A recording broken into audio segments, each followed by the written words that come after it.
Bai. Bueno, apurka bakoitza bere lekuan jartzen joango gara. Eta bueno, goizian pixkat instituziotik herri estrategia bat, herri mailan hezkuntzako estrategia bat garatzeko zenbait esperientzia eta hausnarketa entzun ditugu, eta atzaldian ertz ezberdinetatik nolabait gure herrietan dugun aniztasuna nola barnebildu dezakegun herri estrategia horren baitan hortan jardungo dugu atzaldian. Orduan, gehiegi luzatu gabe, Amaia Etxabe Goikoetxeak oinarriko kideak bideratuko dau mahai ingurua eta berari emango dezatitza.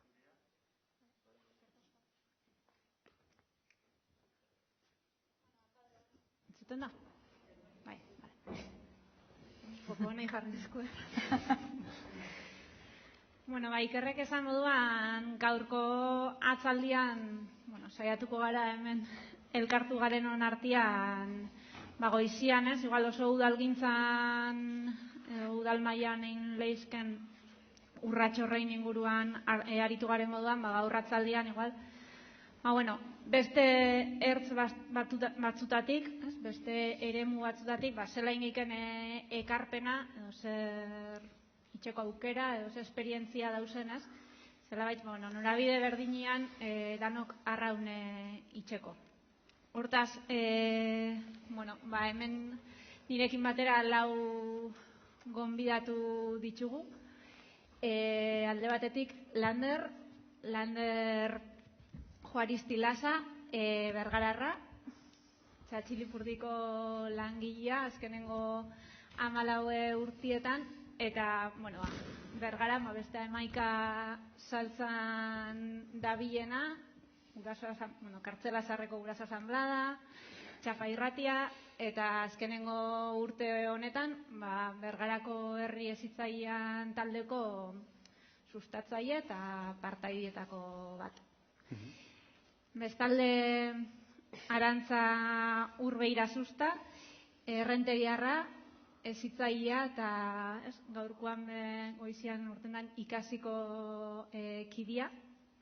Gaur, pixkat, herria ezagutzen egitasmoko koordinatzaile gisa, eta horren bueltan hizkuntzaren, kulturaren eta ertzorretatik arituko dana. Bestalde, Amaia Zubieta Gartziandia, feminismoan ertzetik. 35 urtetan irakaskuntzan aritua, irakasle eta orientatzaile, Iruñako udal ikastolan 25 urtez, gero 10 urtez Esteila zen, sindikatuko bozeramaile moduan, eta 80. hamarkadatik zelabait hezkidetzan bueltako hainbat proiektutan, gaur egun Nafarroako indarkeria sexistan aurkako plataformako eta 8Mko plataformako kide. Eta 4. Aritz berezi hartua Arrobarrena, Oiartzuarra, eta gaur egun hezkuntzako 2 eremutan lanian, batetik gorputz hezkuntzako irakasle, eta bestetik aisialdiko hezitzaile, buru belarri pixkat zehaskako ikastoletan eta Zirimola ikastolen elkarteko aisialdi taldean. Azteko eskerrak mutia Lauroi gure erronka honei erantzuteagatik, batzutan gauri bekosta bite jaku ez, forma emutia, eta saiatu gara poliki Lauron artean borobiltzen, eta gaurkoan, danon artean nengo. Gaixan sartzen joango naz poliki, lehenengo tarte bat hartuko dugu, hemen gauzen artean jarduteko, eta gero bai zabalduko dugu, gune ireki hau, baitza seguramente hemen entzule moduan zauzienotako asko, eremu desberdinetan jarduten dozuelako egunero, eta interesgarri zabalitzeko lako seguro, zeuen ideiak edo iritzi edo galderak, hemen gauzen okin bez, nahaztu eta osatu eta beraztia. Hortaz, gero tarte bat hartuko dugu hortarako. Lehen goizian komentau da, hezkuntzako herri estrategia bat behar dugula, zelabait ez daukogun aniztasun zabal horrei erantzuteko. Azken finean, gutako bakoitzak norbanako moduan, baina baitxak kolektibo eta herri moduan bebai ez, hainbat zapalkuntza jasaten ditugula eta hezkuntzako eremu zabal hortan bez, zelabait zapalkuntza guzti horreik islada daukielako, ez? Eta zelabait, zapalkuntza horreik alabiarrez badakarrelako gero segregazioa edo segregazioak. Hortaz, poliki-poliki hortan sartzen joango gara eta amaiakin hasiko gara, feminismoak azkenengo urte honetan agian azalera edo gehiago ikusitza, baina urte luzietan herri honetan itzen da bien ekarpenan bidez, azaldu duzku ez, eta biztaratu duzku zela zapalkuntza desberdinek zeharkatzen gaituzten gutako bakoitza eta zapalkuntza horrein artean bez, maiaketarik ez dauela zela baitz, hor maigaineratuta dau bez, intersekzionalidadia moduko kontzeptu argigarri, konplexu hori. Eta, pixkat ertz horretatik galdetu gura dotzugu, zela ikusten dozunzuk inklusioa hezkuntzaren esparruan, pixkat feminismoan ertz horretatik, ez? Eta zela landu geiken aniztasuna ikuspegi horretatik. Bueno, mila esker, gonbidapenagatik lehenengo, eta oso saio interesgarri izan dago izan eta asko ikasteko modukoa. Komentatzen duzun bezala, historian zehar ikusi ditugu, segregazioak eman eta ematen ari direla, arrazoi ezberdinengatik. Bai genero, klase, arraza, erlijioa, identitate, orientazio sexuala, gaitasuna edo adinagatik. Eta feminismotik hasiera batean genero aldagaia soilik aztertzen zen, beti patriarkatuaren ikuspuntua, menperatze sistema, non gizona eta emakumei rol ezberdinak atxikitzen zitzaizkigun, eta emakumeak menpekotasunan egoeran gelditzen ginen. Baina, jala 20 hamarkadatik goizean aipatu duen bezala norak, beltzek izan ziren estatu batuetan hasi zirenean esaten emakumeek txuriek genituen erronkak edo aldarrikapenekin bat ez zirela, ziren sentitzen identifikatzen, ez zetozela, baizik eta beraien gorputzek zeharkatua zirela baita ere beste segregazioaz eta arrazarena. Ez bakarrik emakume izateagatik, baizik eta bere bere azalaren kolorengatik. Eta ustez hor hasi zela ja feminismoan esaten, intersekzionalitatearen kontzeptua. Oso aberatsa izan dena, eta izaten ari dela momentu honetan, bai ikerketan mailan, baina baita ere defendatzeko feminismoen ikuspuntutik. Alde batetik ez da bakarrik arrazarena, baizik eta berarase konturatu ginen beste baita ere bazterkeri motaz bazirela, ez? Klaseagatik, gaitasunak, orientazio sexualak eta elkarren eragina egiten zuten.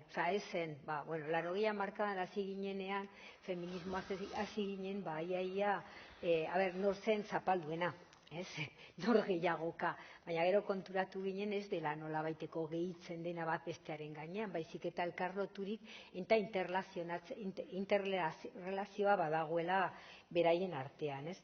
Eta, hala ere, momentu honetan da feminismo radikalak defendatzen duena, ez? Den azterketa guztiak egin behar direla intersekzionalitate ikuspuntutik. Baina ikusi dugunez, eta begin biztan dago, feminismo hegemoniko edo feminismo liberalak mugatzen dela borrokatzera genero ikuspuntutik. Eta badauden eztabaidak feminismoan islatzen direla justu ikusten dutenak edo ez dutenak ikusten intersekzionalitatearen azterketaren beharra. Eta baita ere, nire ustez oso aberatsa dela ikuspuntua gehien bat arrazakeriaren aurkako mugimenduak ere normalean ez dutela bereizten, ez da ere arrazakeria mota hori nola zeharkatzen dutela emakume edo gizonezkoen gorputzak. Edo berdin ezgaitasunaren mundutik, ez? Aniztasun funtzionala deitu ohitu gara aniztasun funtzionala esatera, baina gero beraiek nahiago dutela ezgaitasuna bat edo dutela. Eta ikusten dutela baita ere normalean ez da ere genero bereizketa ez dela egiten. Horregatik ze garrantzia duen hau ez bakarri feminismoan, baita ere oso emankorra izan daiteke segregazioak aztertzerakoan hezkuntza munduan, ez? Eta horrez gain, nire ustez, feminismo dekolonialatik baita ere beste elementoak aberasten dutena diskurtsoa ere sartu dira azken urte hauetan. Zoritxarrez pandemia dela eta ez dugula behar den bezala aztertu emakume mundu martxan, bosgarren martxan, izandako aldagaia eta zela nola baize guztiak eta egiten ari dela gure baliabidetaz eta liberalismoak eta kapitalismoak duen eragina gure bizitzetan, ez? Eta, hori dena erakutsi digu feminismoaren sujetua oso konplexua dela, ez? Eta elkarrekin jarraitu nahi badugu aritzen emakumeak behar dugula denon arazoak, interesak, nahiak, aldarrikapenak barne bildu behar ditugula. Eta ni berdin esango nukela aurra edo hezkuntzan subjetua bezala hartzen baditugu, berdin gertatzen dela. Ikusi behar direla subjetu oso konplexua dela, eta ezin dela bakarrik esaten dugu hartuko dugula maila sozioekonomikoa edo bestela arrazarena, baina berdin ikus dezakegula neska bat, familia magrebiarrak asko ditugula gure herrietan azken urte hauetan eta hola, ea bat ezberdina izango duela bizipenak neska badala da mutila bada. Orduan beti integrazioa daudela aldagai guztien artean, ez? Honekin amaitzeko arrakal asko daudela ikusi dugula, digitala, soziala, ekonomikoa, eta igual pandemian oraindik ageriagoan gelditu dira ez dara bakarrik zeharkatua, denok modu batez edo beste zeharkatua gaudela elemento guztiengatik, baina noski badago menpekotasun sistema eta baita ere privilegio sistema. Nun sistema honetan batzuk privilegioa ditugun eta beste batzuk ertzeetan edo bazterretan gelditzen direnak.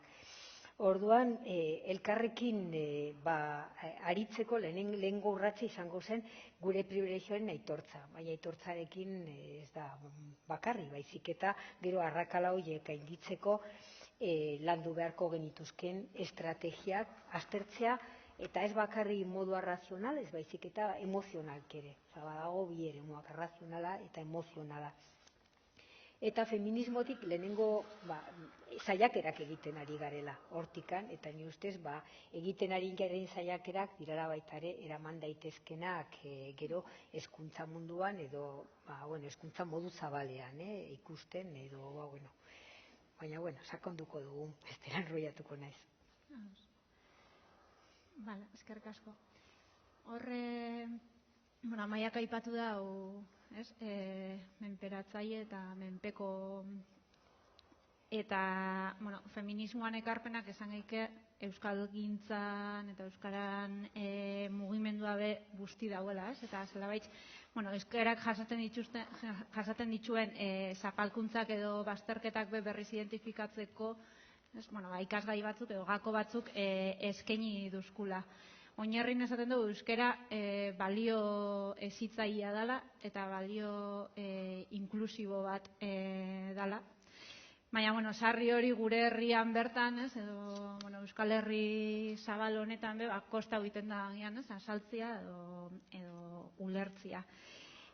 Pixkat euskararen eremura etorritza, Arantxa zuri galdera, nola bizi dugu aniztasuna euskaldun moduan eta ze korapilo sortzen duzkun aniztasunak hizkuntza gutxitu bateko hiztun edo kide moduan. Arratsaldeon eta eskerrik asko ere foro hontara gonbidatu nauzuelako eta Amaiari entzuten aniztasunari buruz hasi danean hitz egiten, burura etorri zait idea bat, hizkuntzatik eta euskeratik aniztasuna ikusi ordez, esango nuke aniztasuna dela gure abiapuntua. Oso hizkuntzaren gaia begiratzen dugunean oso anitza da. Euskal Herriari begiratzen badiogu, eskualdez eskualde oso anitza da euskararen egoera. Goizean norak aipatu du. Badaukagu zonalde batzu, bai Lapurdi, Nafarroa Behera eta Xuberoa non hizkuntza ez da ofiziala. Badaukagu Nafarroako hainbat eremu, ez da ere ofiziala. Baina, Gipuzkoan kokatzen magea ere, leku batetik bestera, horeretan gaudenez, horereta hartuko dugu adibide bezala, edo Zarautz hartuko dugu adibide bezala, oso anitza da egoera. Orduan, behar bada oso zaila da formula bat ematea aniztasun hori ikusita.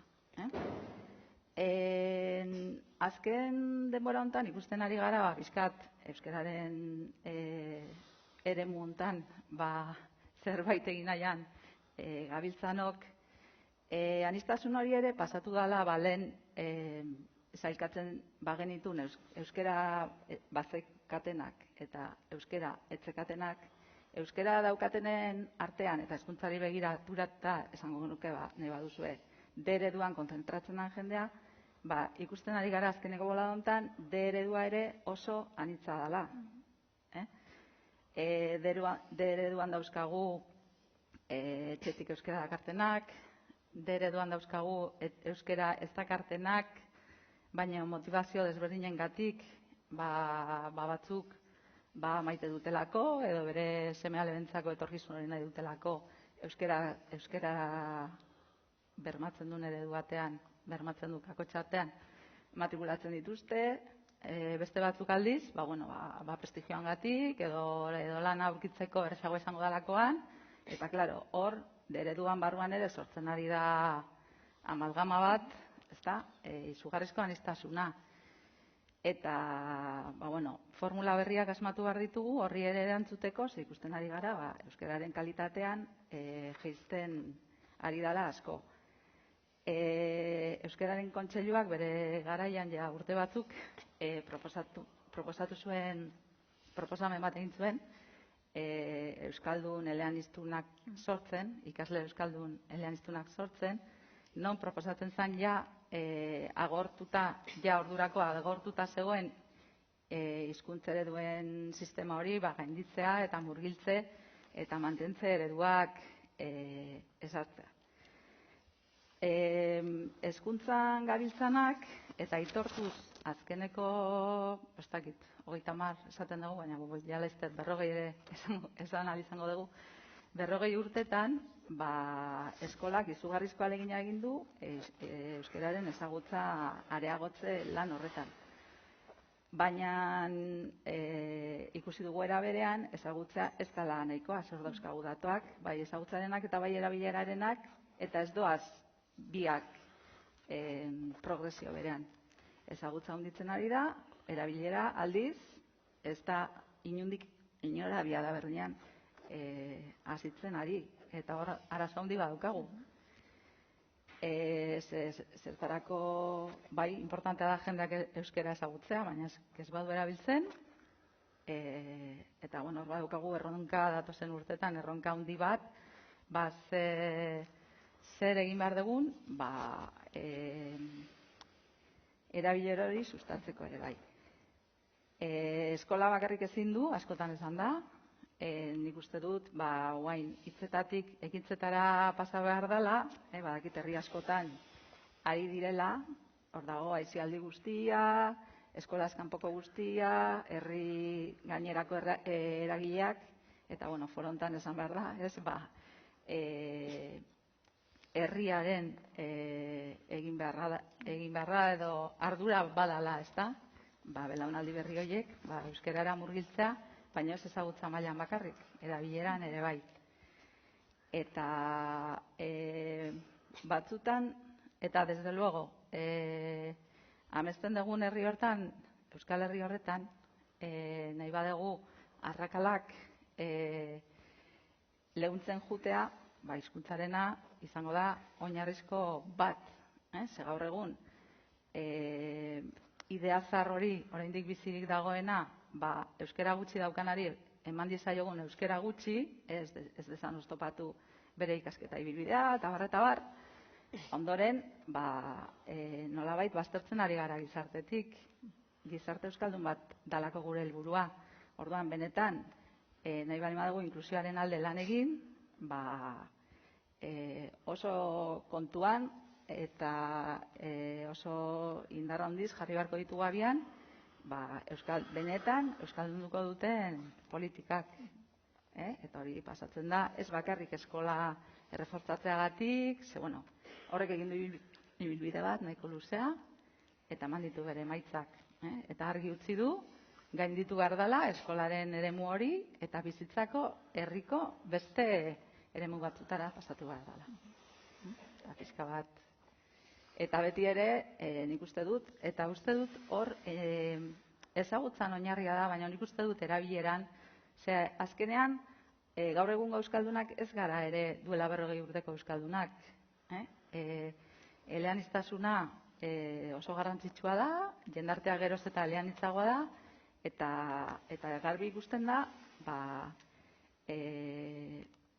euskeraz hitz egitea, ezagutza noski, gaitasun batzuk eduki behar dira, ezagutzaz haratago apostu bat izango dela. Hizkuntza gehiago menperatuko dituzu eta apustu bat izango da. Eta orduan, nik uste dut, ikasleei eta herritarrei eman berizkiegula arrazoiak euskararen alde egiteko. Beti ere, eta zure galderari helduz pixkat joan ditzela hortik, beti ere, bakoitzak dakarren hizkuntza eta kultura errespetatuz eta aintzat hartuz. Eta bakoitzak bere kolorea emanez, Euskal Herri, Euskaldun bateri. Hori esango nizuke. Eskerrik asko. Horren, Aritz, igual Arantzako aipatu dago, eskolatik haratago, badagoela, sarri, seguramente, aitortzarik ez daukon eremu zabal bat, hezkuntza ez formalana. Aurretan erabien heziketan, izugarrizko garrantzia eta eragina daukon eremu handi bat.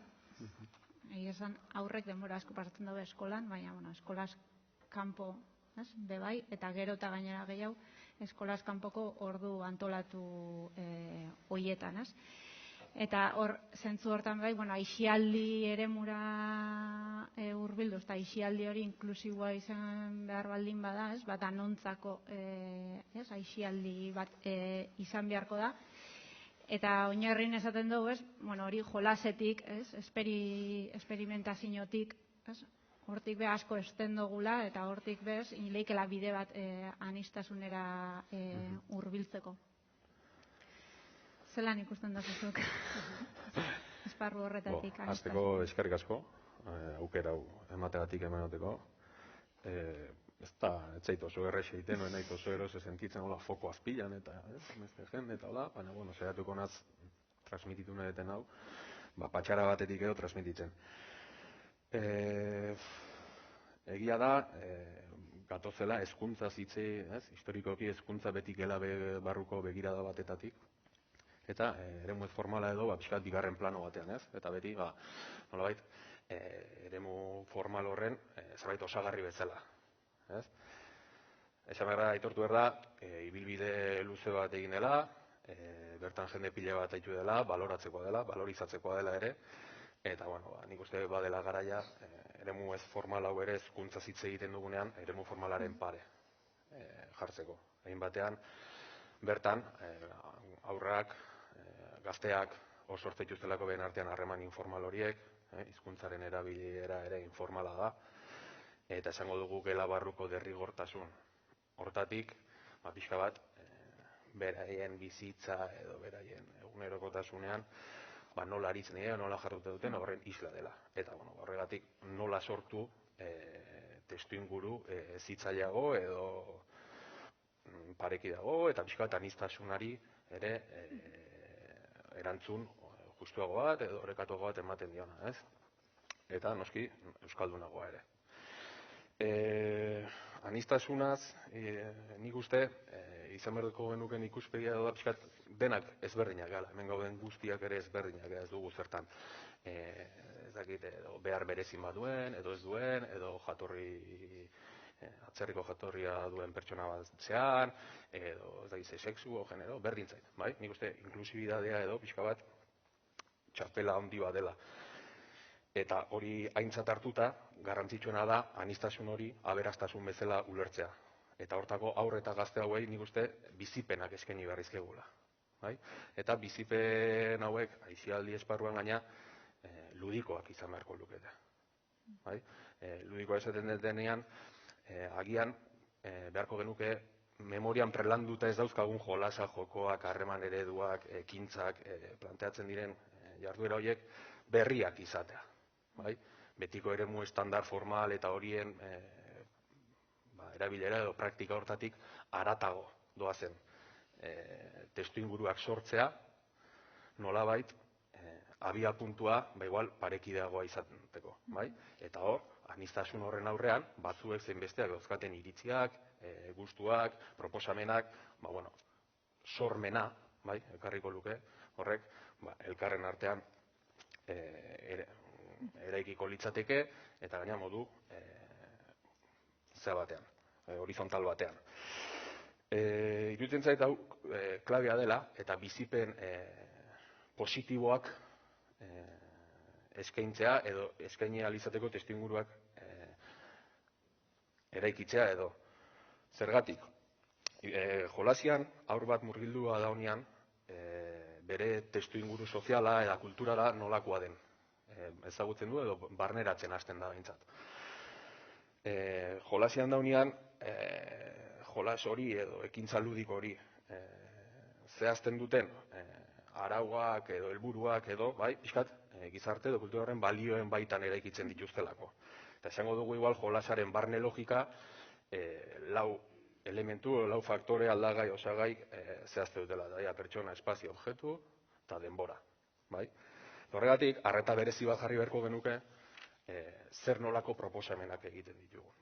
Zer nolako espazioak, edo espazio honetarako objektu hau daukadan talde honentzat eta denbora tarte honetan edo guraldi honekin edo egokia da, proposatzen dudan horrek ze sortu dezakeen arteko harremanetan, edo norberaren garapenean. Inkostienteki, nik uste, nahi gabe kasu askotan, balio globalizatzaile eta horrengo sistema honen zeak planteatzen direla, eta hor, arreta berezia jarri beharko genukela.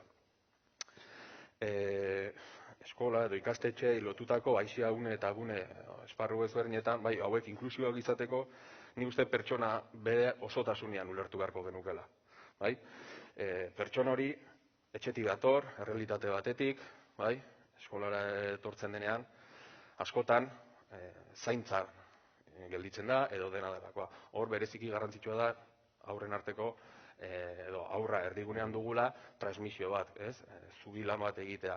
Hau da, etxetik gatoz, zaintzan geldituko da, baina gero zaintzatik gelara doa. Orduan, hezitzaile edo dena delakorrek, gela barruko transmisio hori ere egitea. Aire hartzeak, eguerdiko jozeak, eskolaz kanpoko ekintzak, eremu formaletik, ez formalea, ez formaletik, formalea. Nik uste garrantzi berezi hartzen dula, zubi horiek behar bezala zaintzea eta hezkuntza komunitateko heldu horiek, behen arteko koordinazioa, elkarlan potente bat izatea, beti ere aurra osotasunean ulertuta eta ulertuta zer dakarren edo non bizi den. Eta bukatzen guteko puntu honekin, nahiko nuke plantea aisia esparruko egun eta egun ezberdinetan egiten dien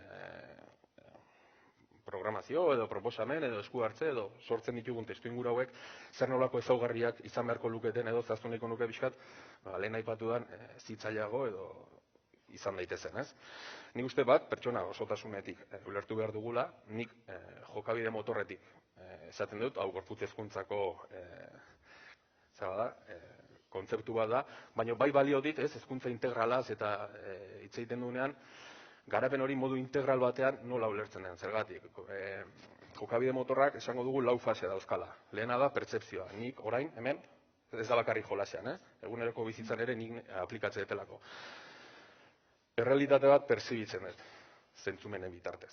Bai? Horrek nire barne irudia, realitate hori nolakoa den edo, eraikitzen laguntzen dit. Batetik, momentuan sentitu dudan emozio horregatik, eta bestetik, lehendigan euskan bizipenetatik. Oengo errealitatearen arabera, bai, segi behar ez konta, ez? Erabaki bat hartzen dut. Eta erabakia da, jarraitu behar dut. Eta horren ondotik, ekintza bat burutzen dut. Ekintza burutu ondoren, ekintza hau burutu izanak, zerbait pertzituko du neregan. Eta horrela, etengabe, ziklikoa den, ez? Eta bizitzako edozein momentutan jolasean edo dena delakoan, balio didan garatzeko edo izateko modu bat edo ulertzen laguntzen du. Beste hitz batzuk izan da, sentitu, pentsatu eta ekin. Gutxi gara hori izango litzateke. Gero, bigarren ezaugarria izan beharko litzakena da, harreman hauek anitzak eskaini beharko genituzke. Bai adina aldetik, bai genero, bai gaitasun, bai ezaugarri, bai aniztasuna, zenbat eta anitzagoak izan orduan eta aberatsagoa da. Ze aniztasunaren ertz bakoitzetik zerbait berria etorriko da, zerbait aportatuko du. Bai? Eta hori aberasgarria da. Eta gainera, sorkuntza sustatuko genuke. Bai? Sormena, aurren sormena, gazteena, eta baita ere, zeratik ez, helduena ere. Bai? Nik uste hori bigarren ezaugarri klabe izango litzatekela. Hirugarrena izango litzateke kultura bizia. Bai? Nik uste askotaiko kultur adierazpen transmisio hutsetik haratago joan beharko litzatekela, eta ongi dago ezagutzea, nola egiten den, ze pausu dauden, baina pixka flexiblea izan behar dugu. Eta gara momentu hortan, talde horrek edo pertsona horrek edo guk honek sentitzen dugunan arabera, ez dugu horrekin jolasteko bildurrek eduki behar, beste pausu batu sartu, adibidez dantzan. Badago hemen oarsoaldeko dantza talde bat, Tioteronen semeak, adibidez, ze transmititzen dute, ze ludikotasun, ze gozamen, sentsazio, eta oinarrian naiz eta euskal dantzak egon, badute jolasteko hori. Nik uste horrelako gauzak inklusioa diela. Ludikotasuna lehen aipatu dut, ludikotasuna kontzeptua pixka bat lotzen da zoriontasuna orain eta hemen eraikitzeai. Beti bizigea, nik hau ingo dut, etorkizunean hauek karriko etelako. Edo entrenatuko dut, geola emateko parte, ez. Ikasi behar dugu gehiago, momentua bizi, momentuaz gozatu, egiten dugun gauza hontaz. Ni pertsonalki saiatzen dena hemen momentu hontaz gozatzea, nora, ez? Pixka tortan, oan dela 5 minutu minio lasai honean, lasai honago, ez? Eta pixka bat horri lotuta da, ez? Ludikotasuna hau ere ludikoa izan daitekelako, eta hemendik ere gozamena. Eta hola, edozein ekintza bidez. Bosgarrena, eskara bestela, bosgarrena, ziurgabetasuna. Leheno bazkaltzen eginela edo, aipatu dugu, egoera ziurgabea guateako da, ez dateako, ez dakizer. Nik uste, egoera ziurgabeak proposatu behar ditugula. Ziurgabetasun horrek inpaktu badaka, eta emozio horrelako goza bat sortzen digu. Horri, buelta gamertza jo. Erabakiak hartu behar dugu, eta horri erantzun bat. Eta gainera, ziurgabetasun horren aurrean, erantzun positibo bat, edo nolabait helburua edo gu jarri dugun hori lortzeak, gure autoestiman, autokontzeptuan eragin zuzena daka. Hemen, ziurgabetasuna, espazioaz hitz egiten dugunean, bai azpimarratu nahiko nuke hori, eremu estandar formal eta betiko egitura horietatik haratago, herriko espazio neutroak, lehen aipatu den bezala, eta bereziki natur elementuak, natur guneak, inklusiboagoa dira. Estandar edo zauek baino. Eta horiek, zergatikan, inklusiboak dira, Ez dutelako erabilera konkretuak, sorkuntza zehatzen delako, eta gainera aberatsagoa dira ze pertzepzio aukera gehiago ematizkizute. Osasuna, osotasunetik ulertzea seigarrena, ez bakarrik gaixotasun eza edo min fisikoa, eta gaur egun honekin eta ikusten dena ez, dena COVID da ez barkatu. Ez osasuna osotasun batetik eta osasunan aspektu edo alde ezberdinetatik ulertuta. Osasun psikoafektiboa, fisikoa, soziala, gu bezalako herri batean, ere osasun kulturala, bai, ekologia, bueno, badaude alde ezberdinak eta horiek ere aintzat hartu beharko lirateke. Eta azkena da euskara. Testuinguru Euskal Herrian bertan errealitate ezberdinak daude, baina zuk aipatu bezala, ezagutza, ni dauzkadan datuen arabera ere, pixka bat, agian, oinarri bat, ezagit, igo den oparetzatu den, baina ni dakaten datuen arabera, dena jaisten nahi da. Bai? Bereziki erabilera. Orduan, nola lotu genitzazke ikasle hauek euskara zaitzea? Futbol zelai batian, ni futbolian jolastu naiz urtean zegoen, baina futbol zelai batian baloi baten atzetik eta ez dakiz ze beste, euskaraz. Ez, ni uste zaila dela, eta nire esperientzia behintzat hori erakusten du. Aldiz, egoera edo ekintza ludiko bat, nun esperientzia positibo bat suposatzen dion, eta hor da errepikatzeko edo erakarpen bat sentitzen duen ekintza horrekiko, ez ekintza bera bakarrik, baizik inguratzen duen testuinguruakiko, hau da, ze lagun artean gertatu den, ze nolako hizkuntzan, ze espaziotan, nolabait erakarpen hori, errepikatzeko desio hori piztuko da. Hau da, nik berriz nahet bizi momentu hori, lagun arte hortan, hizkuntza hortan, eta toki hortan, adibidez. Eta nik uste, esperientzia positiboen, edo kontzeptu edo idea horrekin lortzen ahalko dugula. Edo behintzat, eragin genezakela. Eta bukatzeko, pixka bat azpimarratu ere, eta balorizatu, eremu ez formalian dabiltzan hezitzaile guzti hauen lana, hauen formakuntza beharra ere, eta iruditzen zait, hezkuntza komunitateak ere baduela alde hortatik, bai jangelako langile, askotariko begirale, eskolaz kanpoko ekintzetako hezitzaile, ekintza bera gauzatzeaz haratago, disiplina bera aurrera eramate baino, edo disiplina hortan trebe izate baino, badagola beste dimentsio bat, edo beste zerbait garrantzitsua dena, dela pixka heziketaren kontzepzio hori edo. Bueno, goiaz, poliki, hasieran lau ertz, ez dut aurkeztu ditu dela, baina biztakoa da, lau baino gehiago, ez? Dauzela ja honezkero, eta seguruenik beste batzuk beho nian irteten joango diela. Bueno, Lander lehen aipatu moduan, Bergarako herri hezitzailean taldetik zatoz, taldekide moduan. Esatia, oinarritar moduan, ez, bai, danak hemen eukitzia gore bat, ala, baina, ikustia bai Bergaran, edo, herri hezitzaileen sare horretako, ez, talde bat loratzen, eta, ez, bertako kide bat gaur hemen gurekin, ez, izan leike dela, hainbeste irudikatu dugun horren praktika bat, eta hasten da bien praktika bat, baina, lokatz pixkat, eta horrek posabe emuten dago, zikintzeko aukera horrek, orduan pixkat hortik, Bergarako talde honek urtebeteko ibilbidea dauko, eta seguruenik ibilbide luziago aukiko dago aurretik, oinarte egin dauena baino, baina hor zabitzen talde horretatik edo, galdera litzake pixkatez, zelan ikusten dozuen herri mailako anistasun horrei zela erantzun biharko jakon herri gintzatik edo zekarpen inon jakortik. Bai, lehenko kokatu ertza, ez, aipatu duzu, urtebete, eta hortik ingo duer, bai, urtebeteko esperientziatik, non elkartu ginean herritxar talde bat, hezkuntza formalian, ez-formalian ibilbidea ginunak, eta herrizitzaren filosofia nola ekarri herrira.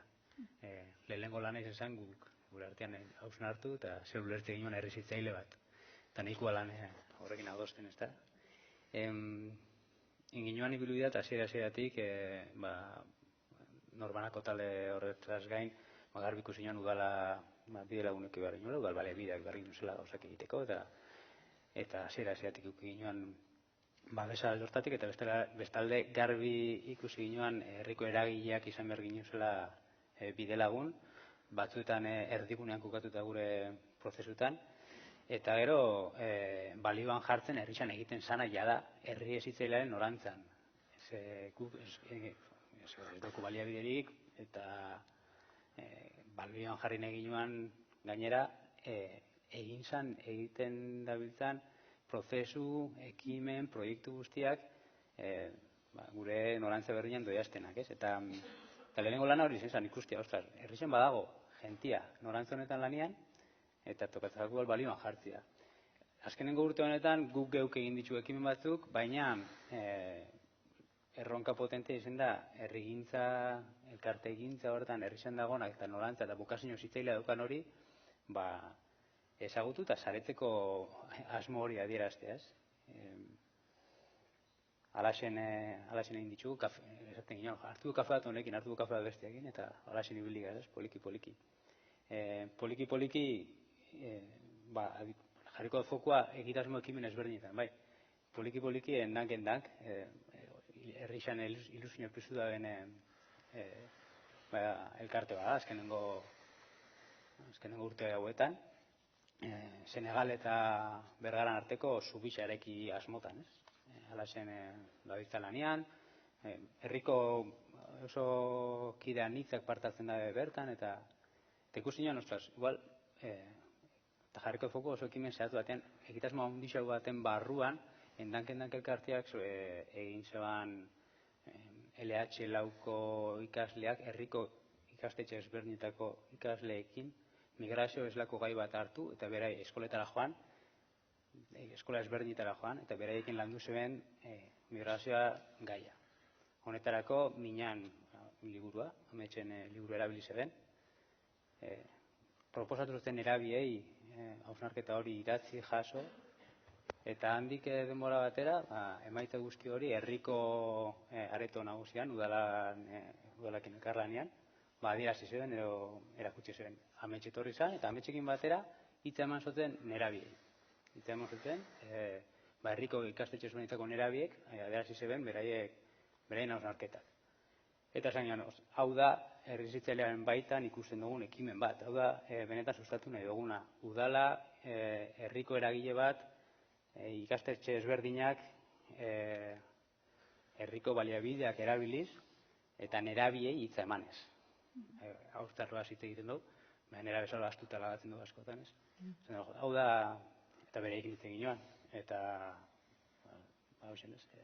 bereik agertzuzkoen bai, politxalitzaken, eta hau endakeko helik aipatu zortan, ze politxalitzaken herri mailan be bai, sortzia bizi posa txiki bat, herriko eragile elkarte ezberdinak norantza berdinak jarri, balioak adostu eta bokazio zitzaia dukun guztiok norantza berdinak jartzia, ze politxalitzaken. Eta hori erronkatzat hartzen dugu, sortzia, sare hori, herrigintzako sare hori. Aipatu duzu aritze ludikotasuna, bizipen positiboak, eta nik uste dut horren herrigintzatik badukugula hortik, ez? Gauzak egiteako moduan, klabe horretan bebai pentsatzia. Pentsatzea aniztasunean, eta galdera ukitzea herrigintzatik bebai, haber egiten ditugun proposamenak eta ekimenak, haber erantzuten duten herrixen dagoen aniztasunai bai ala, ez? Eta haber bermatzen dugun eroso sentidu alizatea herritxarro, eta ero, haber bermatzen dugun eta haber posile egiten dugun parte hartzea herritxar anitzak. Eta horre, uste dut bauko laser ikasi, eta zertaz hausen hartu, ez? Jarriko beste adibide bat herrikoa, oso bergarako, gaur bergaratik itzei da, ez? Oso beste adibide bat, ala erreka garbiketana, eta, ez? Uste dut bat, herri askotan egingo da. Bergaran egiten da, eta bea saspi sortu dut, eta hartu dugu herri zitzailetik esaten ostras. Olakoa, hau be bada herri zitzailea. Erreka garbiketa bat. Erreka bat, debe ibaia Bergaran pasatzen dela herritxik, guztiona da, guztiok ikusten duguna, guztiok zaindu nahi duguna. Bueno, plantatzen da usolan bat. Usolan horretan, ikastetxe ezberdinak deituak izan die, norbanako ezberdinak deituak izan die. urtean arabera 400, 500, 300 pertsona elkartzen dira erreka garbitzeko. Udalak baliabideak jartzen ditu, eta danok zaintzen dugu auzolanean herriko natur elementu garrantzitsu hori, ez? Hori da herri hezitzailea. Hori da herri hezitzaileak sustatzeko behar dagoen baldintzak, ez? Udalak jartzia baliabideak, herriko ekimen batek erreka batzorde badago. Ez da norbaitek, ez, erreka batzorde badago, erreka batzorde horretatik bideratzen da, udalan baliabidea dare, eta gero, bertan parte hartzen daben haur, familia, norbanakoek, uste baino elementu ludiko goixo dauke, bertan parte hartzen urrengo urtean ere itzultzea, eta hor sortzen da, agian aipatzen zinuten, arrakala horrek apurtzeko moduak bai. Elkarlanean, ludikotasunean, auzolanean, sortzen dira harremanak, eta harreman horretatik sortzen du herrixa. Hor fokoa jarri nahi ginoan bai, ez?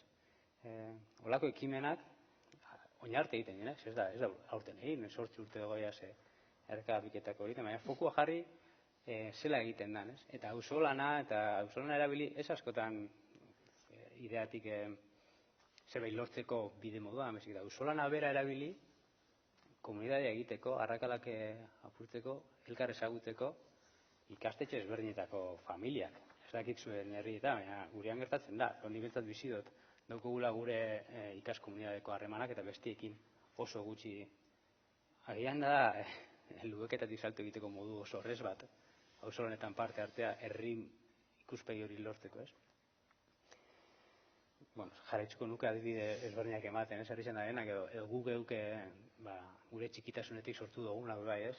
Aipatzen joan herri hezitzaileko filosofia zela ekarri, nahi ginoan aurren parte hartzea, sortu dugu gure txikitasunetik eta gure ertzetik, herriko espazio bat eraldatzeko dinamikoa da bai. Galdera hau presente uki beharko ginuke bai denbora guztian, zera lortzen dugu herriko anistasuna presente gotea prozesunetan ere. Eta, gure saiakerak egin ditu, supratzen dute, danok egingo ditugula, ez, herri ekimenetan. Modu baten lortu dugu, prestatutan ez, eta gutxunetan bebai, jarriko dugu fokoa, ikasten joateko. Azkenean, hortarako zilegitasuna badugu, ez, ikasten joateko, desikasten joateko, eta akatsak egiteko, bai, herri gintzatik, eta, hortzen, marketa, ondo ditu bajatzu. Primera. Igual, zuk ja pizta batzuk bota dituzu, herria, eskola edo,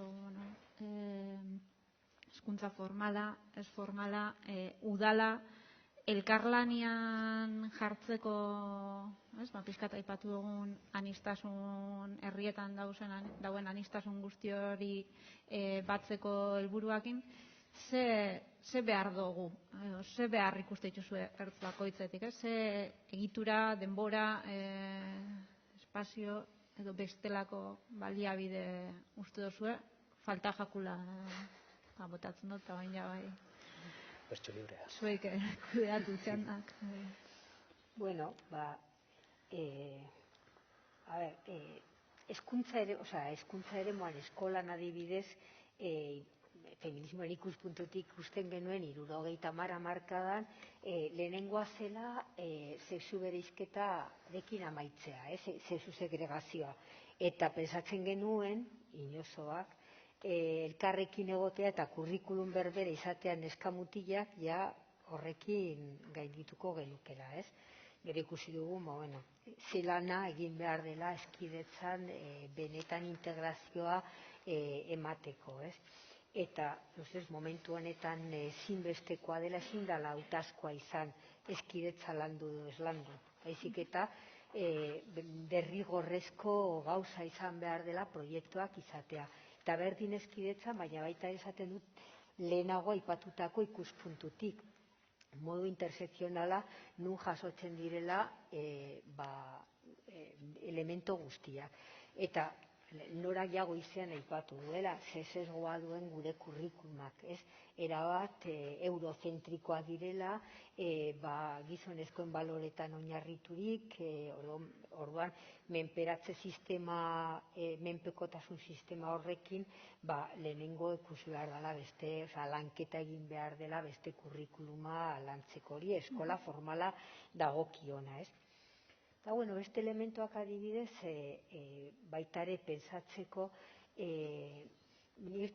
bai feminismotik egin dela espazioen azterketa. Ez aspaldidanik hasi zen, herria edo hiria pentsatuta dago, bi ekarpena daudela, ni ustez interesgarriak azken urte hauetan. Alde batetik, hezkuntza sistema dago pentsatuta lan produktiboari begira.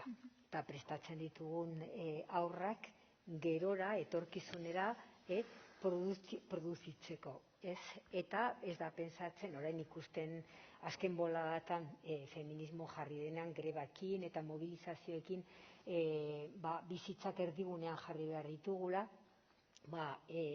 produzioari baino gehiago erreparatu behar dugun erreproduzioari eta gehien bat zaintza erdigunean jarri behar dugula. Oran, eskolak ez dutela prestatzen, baina baita ere herriek edo auzoek ez dutela prestatzen. Dena hiriko edo herriko egitura, garraioa, ordutegiak, dena pentsatu dutela lan munduari begira. Eta ez dutela pentsatzen zein den gure zaurgarritasuna, denak behar ditugula zainduak izatea, jaiotzen garenetik eta hil arte, momentu batzuetan gehiago edo gutxiago. Eta nire ustez, hausnarketa egin behar dela hortatik, bai eskolan, bai eskolatik kanpon, bai hirigintzan prestatzerakoan edo elementu hori kontutan hartu behar dugula.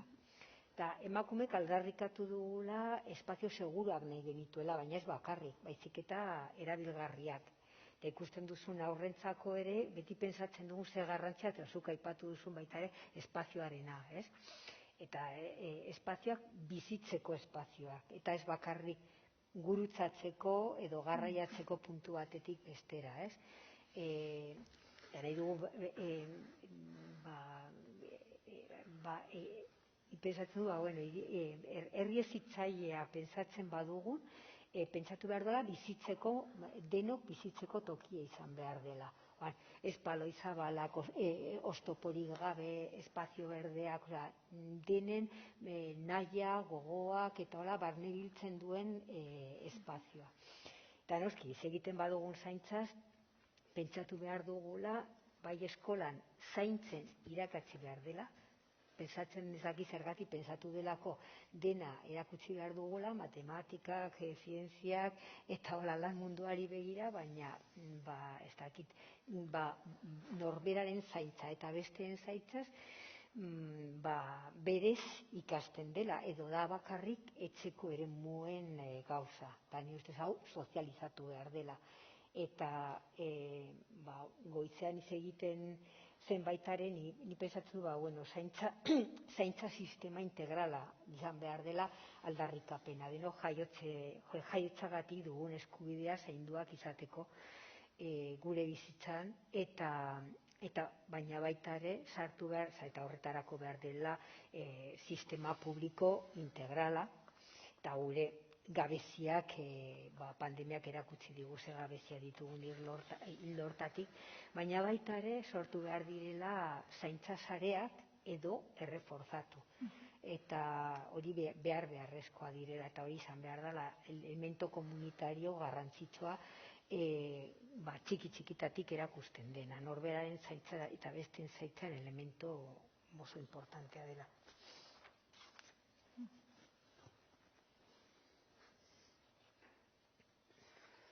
Bueno, herrigintzatik gauzak eskatzen joateko. Nik udalari begira edo ez, zer eskatuko bai udalari, bai hezkuntza formalari edo eskolari, ez. Herrigintza balioan jartzea ikusten dute garrantzitsua herri hezitzera eta eraikitzerako orduan ere, ez. kontutan hartzia, gure kasuan gu herri eziteleen filosofia herrira ekartzeko sortutako norbanako talde bagara, baina beste herri bat guztietan egongo da bukazio ezitzailea dauzkan hainbat eta hainbat eragile, eta horrek kontutan hartzea eta pentsatzen duenean hezkuntza maila osatzea, eta hezkuntza ulertuta herri mailako hezkuntza, erregintza bukazio ezitzailea duken talde eta eragile guzti horrek kontutan hartzea eta hor kokatzea.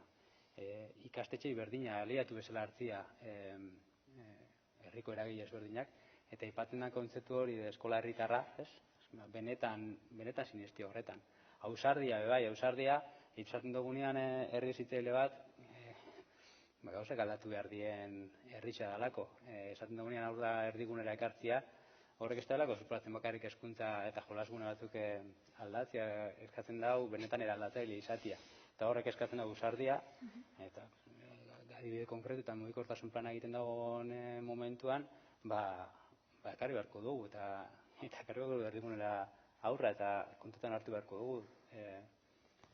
Benetan, neurri horretara eraikitako, amesten dugun herri hori eraikitzerako orduan, eta horrek krak desente sortzen ditu, gure baitan, gure udaletan, gure sistemetan, ez? Orduan, ausardia krak horrek kudeatzeko, eta espazioak sortzea horrek lantzeko. Hortxe eskaerak, zaten agita.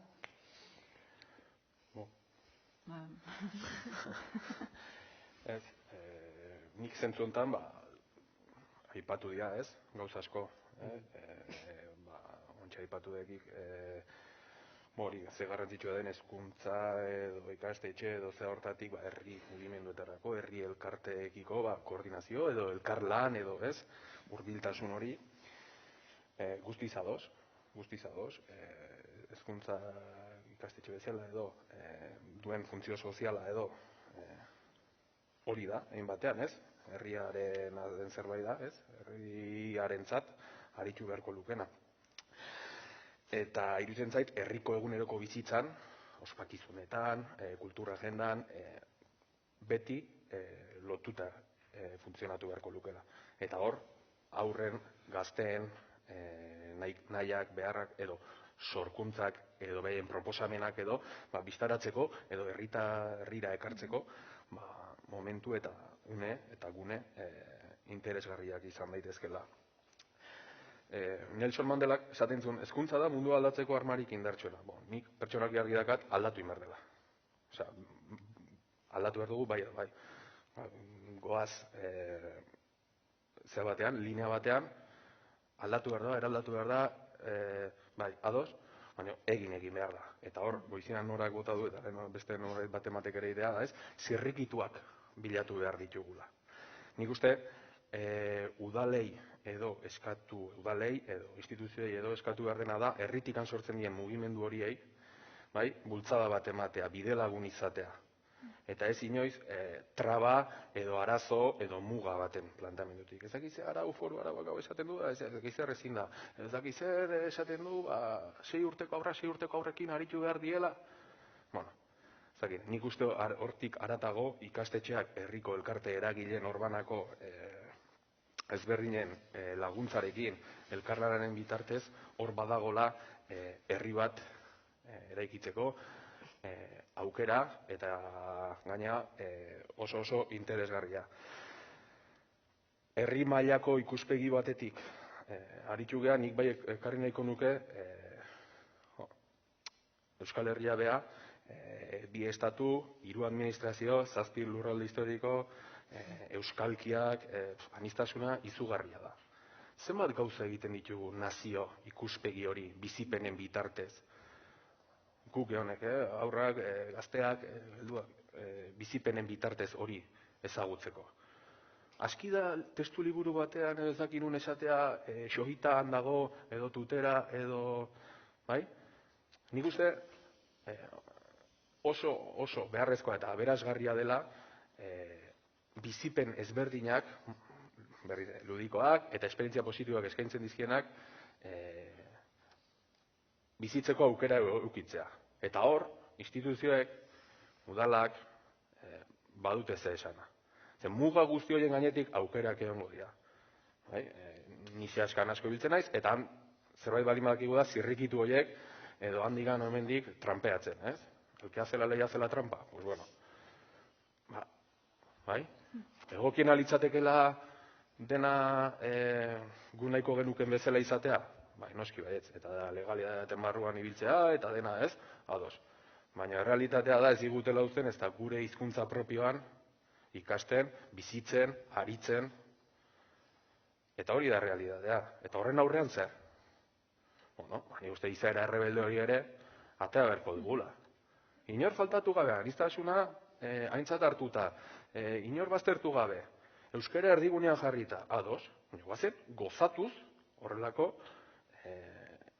ekimenak edo sustatzea.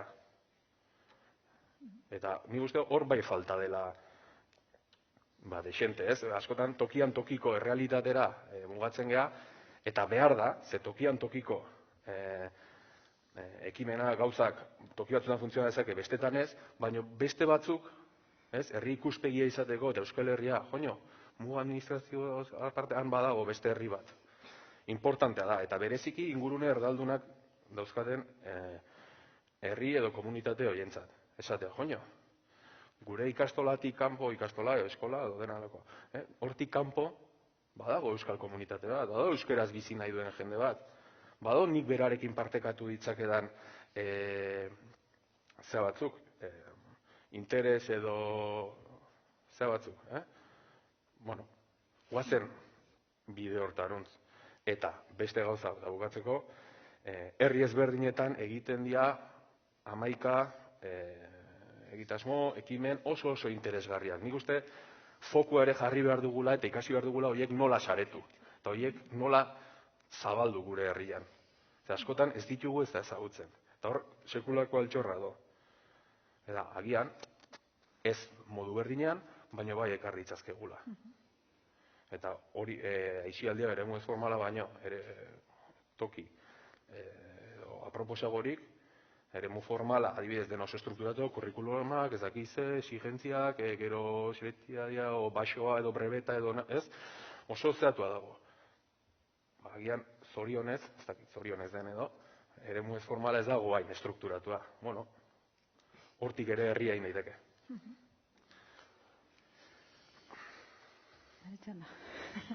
Bueno, Lander, zu Bergaratik aitu zea, eta nik orain horeretatik aitu nahi dut, lehenengo aldia da, aukera daukatela nire herrian olako gauzak esateko, eta naziotik herrira jitsiko naiz.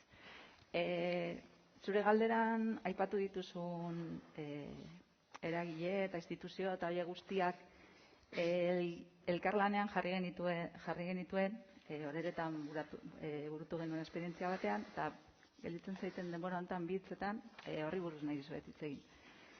Herria ezagutzen izena du esperientzia honek.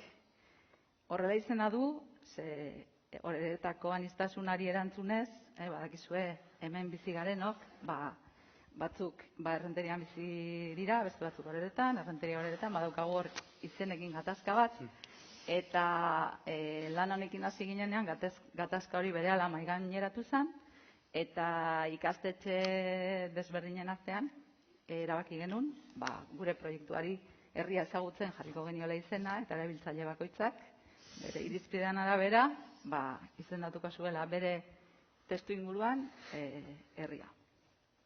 Bueno, Errenteriako udalak toponimiako lan bat egin zuen, euskara departamentutik sustatuta, eta ikasira etorri ziren ikerketa horrekin, pixka bat aholku eske nola gizarteratu edo jendarteratu zezaketen lan hori. Garai hartan, bolada hartan, beste udaletxe batzutan ere mota hortako ikerketak egin ziren, toponimia edo leku izenetakoak, eta holako liburu marduletan jendarteratu ziren edo apalak bete ziren. Orduan, ikasi hasi ginen buelta batzuk ematen, berehala lotu genuen garai hartan ere, behar bada gaur egun hainbeste hitz egiten ez dana, gaur goizean aipatu du norbaitek eta postu naiz euskal kurrikuluna, ez? Garai hartan, puri-purian zegoen gaiura. Eta ikasin beti sinistu dugu euskal kurrikuluna herritako kurrikulunekin osatu behar dugula.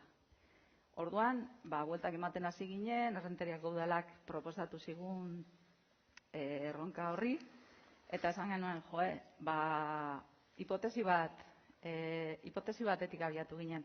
Eta esan, ezagutzen ez den gauza bat, ezin da maitatu. Eta maitatzen ez baduzu, ez duzu zainduko. Eta herri honetan, goizan esan dute, 40.000 biztanle, oso diferentetan, garai hortan nahiko desestrukturatuta zegoen herria, 7 ikastetxe, sare guztitakoak, hizkuntza aldetik ere, euskararen ezagutza etzan oso handia, erabilera askoz ere gutxiago, eta gauza guzti horiekin hasi ginen bueltaka, eta esan genuen, ondare kulturala, toponimia ondare kulturalaren parte badanez, ondare kulturala ikastetxeen bidez hezkuntza formalean transmititzeko tresna batzuk sortuko ditugu. Unitate didaktiko batzuk. Orduan, hasi ginen horrekin lanean eta bidean abiatu ginen. Eta bidea hortan konturatu ginen,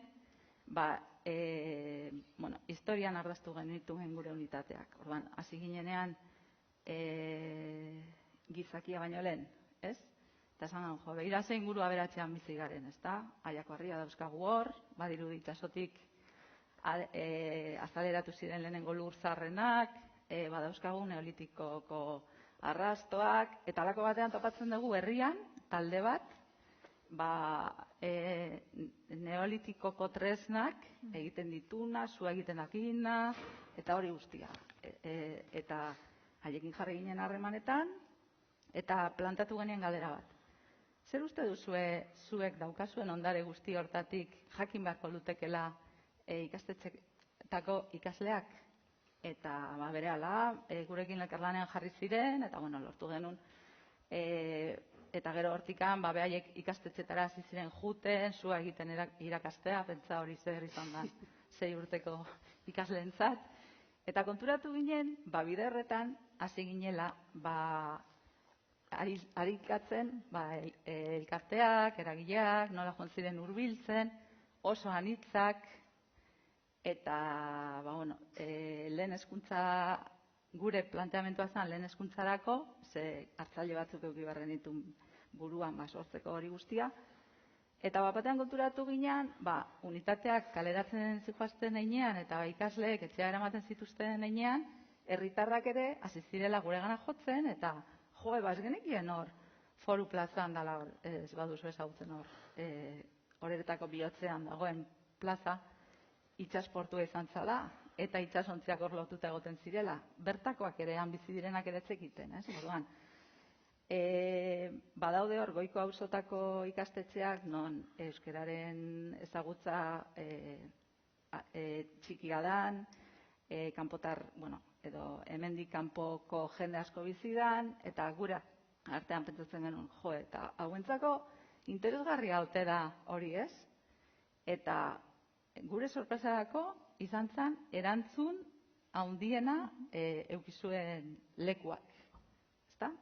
Gu genitun buruan ikastetxe batzu, euskaldunagoa diala, igual euskal kurrikulunarekin ari zirela, horiek ere ondo hartu zuten, baina beste horiek gure pertzepzioen arabera urrutiago zeudenak ere, berehala eskatu zigun klaustroak juteko, azaltzea, proiektua, eta murgildu ziren erabat, ezta? Eta gaur goizean Itziar, zinegotziari, komentatu diot. Oraindik jarraitzen dute unitateak erabiltzen? Bai. Eta ja pasatu dira urteak, Eta, konturatu ginen, abiatu ginen hipotesi batetik, eta konturatu ginen bidean, batean, jun ginela, herriko eragile asko elkar ezagutzen, saretzen, eta horren guztiaren produktua izan dela egin genuen lana. Gaur egun, oraindik, transmisio hori egiten ari dana ikastetxetan, beste norbaitek esan duen bezala goizean, familietan etenda zegola, edo ezin zana eman ez dutelako ezagutzen. Proiektu honen ondoren, sortu dira beste herri batzutan ere bai, gu zuzendu ditugunak, aholkatu ditugunak, eta beste batzuk beraien kabuz sortu direnak, eta, hor dago, ikasik sortu zuena, norbaitek interesa bali badu, gure bukazio izan zen, zabaltzea alik eta leku gehienetara, hor dago ezurdura bat, herri bakoitzak bete dezakela, bete duten bezala ondoren, Arrasate, Ordizi, Onjarbi nere ari dira, eta Orion ere, beste formato batean eta beste norabide batean ere egin zutena. Eta, nik uste dut oso baliagarri izan zela premisa hura, ezagutzen ez dana ezin dela maitatu, eta horrek balio du herriarentzat, balio du hezkuntzarentzat, balio du hizkuntzarentzat, eta goizean norbaitek esan duen bezala esaldi bat asko gustatu zaidana, herri bat hezkuntzatik eraikitzen eta herritik hezkuntza eraikitzen. Pixka bat hori izan zen ere bai. Gu hasi ginean herria eraiki nahian eta azkenean herriak ere eraiki zuen gure egitasmoa. Eta norbaitek interesa badu, ikasi da jo eta gustu handiz jarriko dugu edo zeinen eskutan. Bueno, goiaz poliki denboran bebai aurrera, aukera zabaldu nahiko neuke hemen dagoen edo nork hitza hartzia, iritziren bat partekatzia edo galderarik edo baleuko botatzeko, bai? Eta, bitxartean nik beste bat botako ziot eta zuek joan berotzen. Zuei urte diatoketan jatzuen. Azkenengo galdera moduan lehen goixian maiteke bota dago oinarrin kokapen horretan, aurra izen leiken hezkuntzarako herri estrategia horretako neurri politikoa. Bolaxe. Ni uste, izan leike eta izan beharko luke. Lehen aipatu dut aldaketa behar dugula, eta nik uste orain arte beti helduok, gure heldu zentrismo hortatik, gure begiradatik, lehen aipatu jokabi motorra pertsibitzen dugun hortatik, eta gauza asko dagola hobetzeko, eta badela garaia aurra entzun eta behar duen arreta eta baliabideak eskaintzeko. Zergatik aurrantzat erekitzen den edozer, nik uste denantzat onuragarria dela. Nahiko nuke partekatu zuekin, aurreko batean Oiartzunen, Oinarrik antolatu zuen, zer nolako Oiartzun irudikatzen duzu, horrelako ekimen bat, badago proiektu bat, Oiartzunen plazan ondoan dagoen espazio bat eraldatzeko eta beste. Eta bertan, proposamena hori zen, aurrei hori galdetzea, eta nahi zuten adierazpen, kultura adierazpen, izan zerki, edozein modutara, artea, musika, jolas, adierazi, nolakoa nahi duzue izatea Oiartzun. Eta ni, nire ideakin, eta hau utziko izu materiala, hau besteak, hor material aniztasun bat, espazioa ere laguntzen zuen, elementu natural asko, bestea. Baina nik nire bueltan, hau indizakete, beste hau indizakete, eta nire harridurarako, harritxu zian zenolako sorkuntza eta zenolako gozamena. Eta bereziki azpimarratu nahiko nuke ez dela emaitza gauza. Prozesuan bertan zenolako irrifarrak, ze beteta eta zenolako aniztasuna. Aur batzuk ikusi nituen, aur ezberdinak, antzerkiak, lau oiale eman eta antzerki bat zen bitartez irudikatu zuten zer nolako jartzen nahi zuten. Baten batek poesia bat ere intzun, bertsoak, arte plastiko ezberdinak, askotariko, ez? Zeratik ekartzen dut dago, esatetenako. Nik honeaino uste nun altzutela eta begira zer eman duten. Eta nik uste badela pixka bat garaia txip hori aldatzeko, ez? Asko eman dezaketelako. Beste hausnarketarako bide eman zian, atean nintzen eta etxea moskeatu bat, ez deitzen dugu gaizki. Ez? Gero iristen da puntu bat, deskubrimendu, esperimentazio zen hori hain itzali jaukitzeko. Hezkuntzan gabiltza hortatik, zer egiten dugu, zer aldatu beharko genuke. Ez daukat, erantzuna edo pixkan horabida lehen hori bat ditut, baina, pixkan moskeatu aho nintzen, nola daiteke guzti hau egiteko gaitasuna duen sujetu bat, bestek begira duena, eta gaur egungo norma estereotipo guztiak euskatze dituna edo, ez? Gizarte honen kontra edo ez dakit, ez? Osoagoa den sujetu bat, hainbeste itzaltzeko. Eta, gaur pixka bat, nire jo nintzen, pozik, bizi izan nuen guzti horrekin, baina bai, zer pentsatua. Eta, jo, esaten, pentsatzen, aurrak jolastu iteute. Gazteak jokatu iteute. Eta helduak kirol egiten dugu. Zergatik? Zergatik utzi behar diogu jolasteai. Eta ekarri nahiko nuke esalditxo bat, eta honekin bukatu nahiko nuke, aurrekoan lagun batek botazun, zen, iria duke esaldi hau? Ez beste batena da, vale. Esan dit izena, baina nagoatzen, esaldia mundiala irutzen hau. Ez diogu jolasteari uzten zahartzen garelako, jolasteari uzten diogulako zahartzen gara. Eta da pixka bat guk egitasmoa, gure lagun artean, eta pixka bat hori baliatzen dugu nola egin aurre bizitzari, ez? Irrifar batekin, jolasak duen dimentsio guzti horrekin, eta nik uste badela garaia eskufren aman, desazkunea, desikasi, botak emezela, eta beste patxara batekin bizitzeko. Eta bereziki aurrei, protagon merezi duten eta behar duten protagonismo hori emateko. Ni ados nago. Ni bestez asko ikasi behar dugu aurrek dituzten gaitasunez, ez? Eta bere mundua ikusteko moduaz, adierazpenaz, oroar aurren kulturaz, ez, deitzen diogunaz, baina eta aukera eman behar diagula bere gaitasuna garatzeko, esperimentatzeko, espazioak eta materiala jolasteko, eta hori emakumeak sujeto politiko izaera aldarrikatzen dugun bezala, aurrena baita ere aldarrikatu behar dugula, ez? Eta egia da baita ere ikasten dutenak esaten dena, ez dela Maite planteatzen zuela, ez dela sujeto produktiboa. Bueno, baita ere ustez haurtzaroan, etekinaren ikuspuntutik eta batzutan saltzen dugun ere. Inbertsio bat dela, ez? Jokua bera eta bar. Orduan, zaila egiten zaigula ere, kentzea gure pentsamolde ura, ez? Baina, beste aldetik, eta ere kontutan hartu behar dugula, askotan aurra.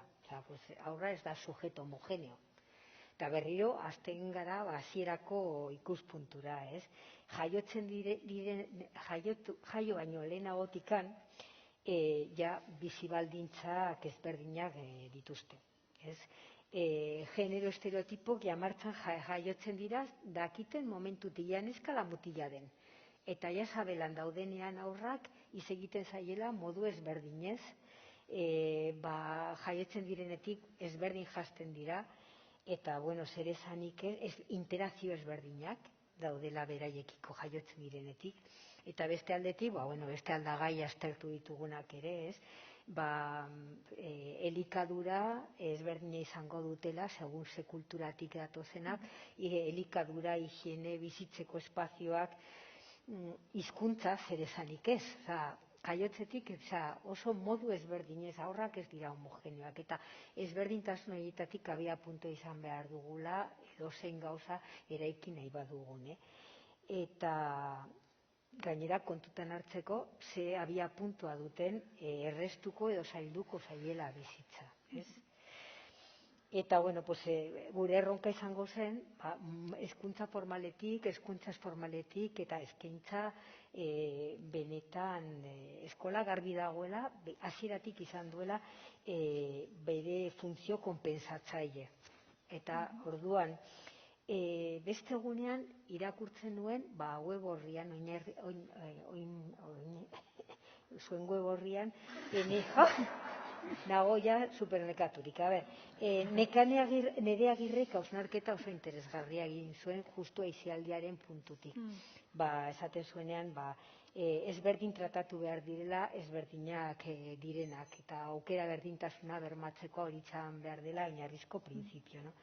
Eta justizia soziala izango zela aukera gehiago ematea gutxiago dutenei. Eta hausnarketa segurazki asko irakurri duzuen zen sosketa egin beharko zela udalekuetako plazetarako, eta esaten da ez dela bakarrik hori ez dela modu justoa banatzeko, justuena izango zela denontzat izatea, hori lehenengo printzipioa, ez izatea mugatzea batzuei edo bestei aukera ez ematea, baina ez badago denontzat egia da ez dela bakarrik ematea gutxiago dutenei, baizik eta batzutan ez dutela ez da aukera jakiteko aukera hori dagoela. Orduan ahalegin berezia egin behar dela, oso ona, oso asko gustatu zaitzure adierazpenak nola tratatu, baina historia batzutan dela aisialdi horretara ia denok duten aukera iristeko. Eta hori da lehenengo printzipio. Eta lehenago komentatzen nizuen adibide hori. Neska magrebiar bat ez duela ez ere mutile duten aukera. Baina eske beste egunean Irungo irakasle batekin hitz egiten ari nintzenean komentatzen zidan 10 urtetatik aurrera hainbat atzerritik etortzen diren neskak ez dute haurtzarorik, eta eskola amaitzean amaitu zaiela ja bere bizipena, beretzako dela 2 hilabete luze etxetik atera gabe bere haur txikiak, bere anai-arreba txikia zaintzen, eta beretzako aisialdia ez dela existitzen, eta errealitate hori dago herri guztietan, eta orduan erreparatu behar dugun honetan aukera berdintasuna emateko denoi ez.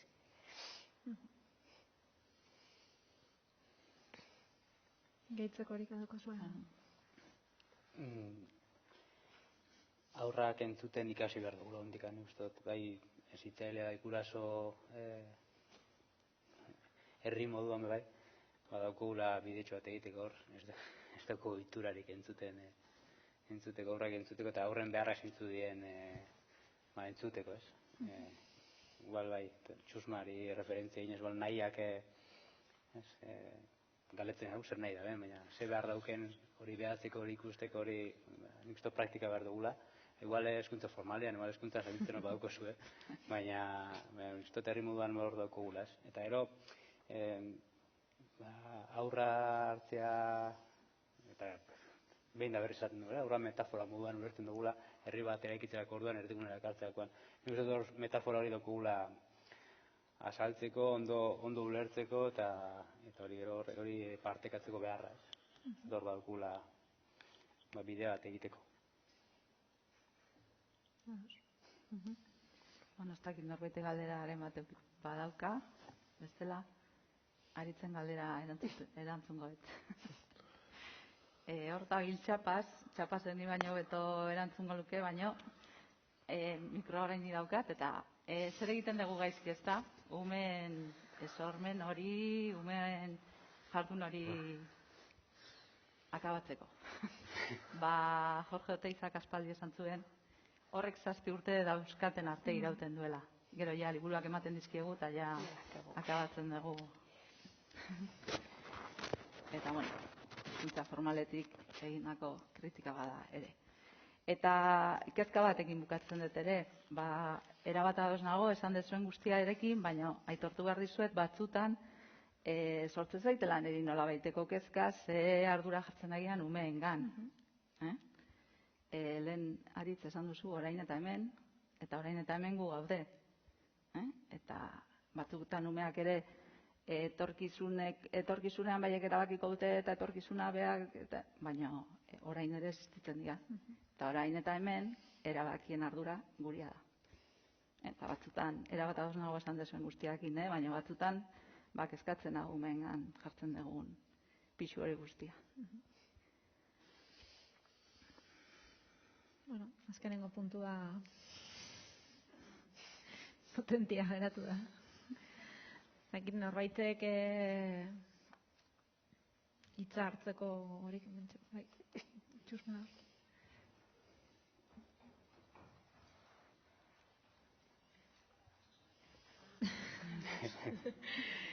Gaixo atzaldean. Lehenengo hori gozagoa dela zuek entzutia, eta bueno, pila bat aiala ikasten. Gauzatxo bat, dakator barruan, aipatzen ari zatenean, aurrak eta aniztasuna, inklusiboa izan beharra, aisialdia. Botatzet faltan edo, igual gu zaldibiti gatoz, familiekin behar dan lan hori ez. Gurera etorri dian familia asko pixkat, igual galdetu indileu eta azken urtetan harreman hori aigia lantzen. Behaiei entzutia, behaiek dazken kezkak, nola sentitzean hemen, eta hori behin jakinda edo behaiekin lan hori inda, nola aldatzen zaien baita ere behaien aurrei ere eta gure aurrei ere begira da hori, ez?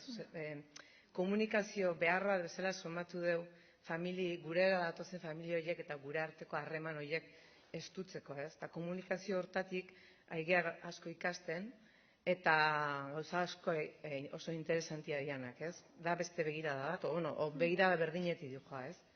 Eta gero udaletxetatik etorri zeatenak, ikuste deula aisialdiko gauzak antolatzean nian, ez? Dana da dirua, ez? Udalekoak dirua. Ez dakize piragua, ez dakize dirua. Eta hor apuntatzean aurra asko, hemengo, autoktono, ez da bakarrik gure datozenak ez dakelako. Da hor beste kultura bat landu beharrekoa, eta hori bai dela erabat integratzaile lortuko genu ume dana jutia. Hezkuntza formalea dena dijoazen bezala, ez formal hortan ere nolabait denak sentitzea dena jun berduela edo. Ez da hor nola egin danak juteko aukera eukitzeko eta dirua ez dadin oztopo izan.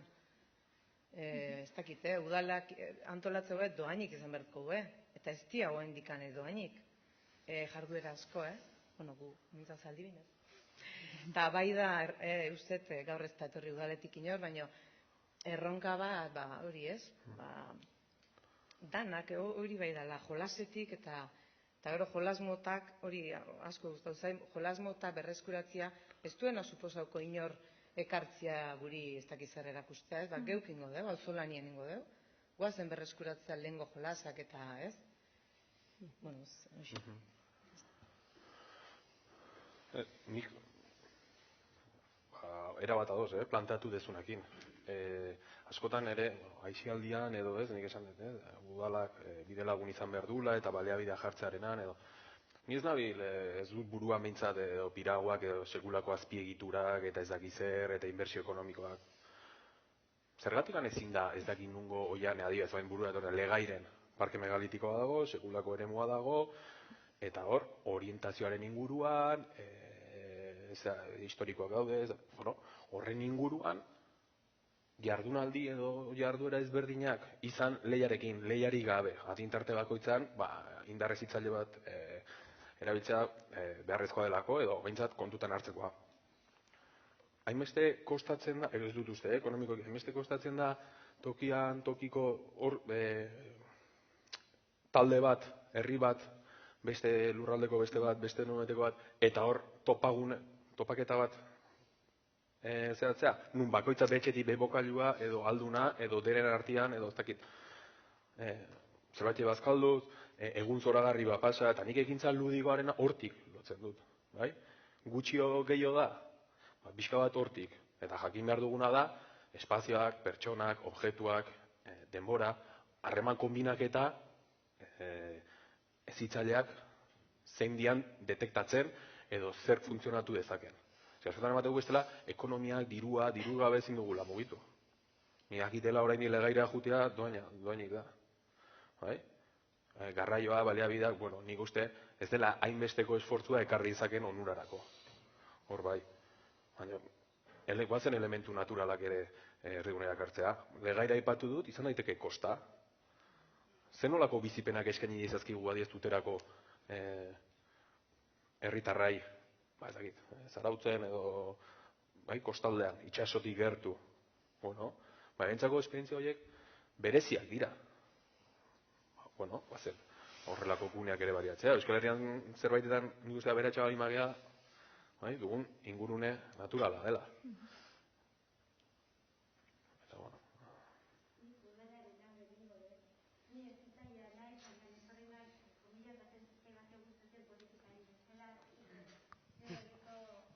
Ikastolak eskatuta eta pilo bat eskertzen dut. Gure herrian ezin duten hoiei eskaintzen zaie. Eta, ez dakit, nik uste gauzak aldatzen badi joaztela. Egia da, batean piraguismo eta guzti horretan, ezin da horre egin. Agian ez da eskaini behar ere hori. Nik ere askotan hori pentsatzen dut, zetik eskaintzen da, 310 euro ez, iritsi zan. Horrea ez dira jungo zaungarriak, eta agian, edo agian guk herri bertan egiten diren ekintzetan jarri gara, eta 2 egun kanpora jungo dira, eta hoi bermatzen da. Eta, nik uste gauzak aldatzen dihoaztela, eta hoxen.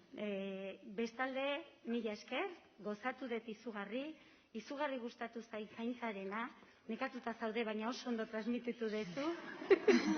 Produkzioarena nik askotan pentsatzen dut. Nik zoratzen dago nire herrian dagoen ikastolarekin, baina bai sentitzen dut eta bermatzen da, zaintzarena. Umeak ez zitu behar ditugu zaintzan ondokoan, ze azkenean umeak dira natural egiten ditugunak. Ni nire seme-alabe zaindu ondoko hori, baina ez da naturala. Ez da naturala. Ama, ekarri etxeera, ez da naturala. Askoz naturalago egin behar da. Eta hori ez formalean egiten da. Hala bizitzen dut, azkenean formalean heldua dago, eta gutxi gora bera ez bideratzen ditugu, nire anderenean nahi. Baina ez formal hortan, naturaltasun hortan, eta hori dakar, ez eskaintzea piraguismoa eta eskaintzea bagoazen irtera hau egitera, ze horretarako udalak prest gaude. Hala ikusten dut, eta haupa.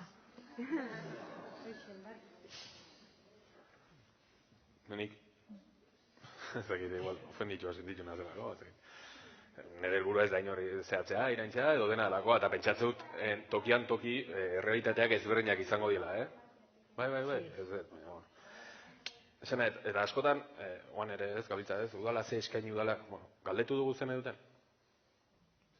Zer nahi duten, nolakoa nahi duten?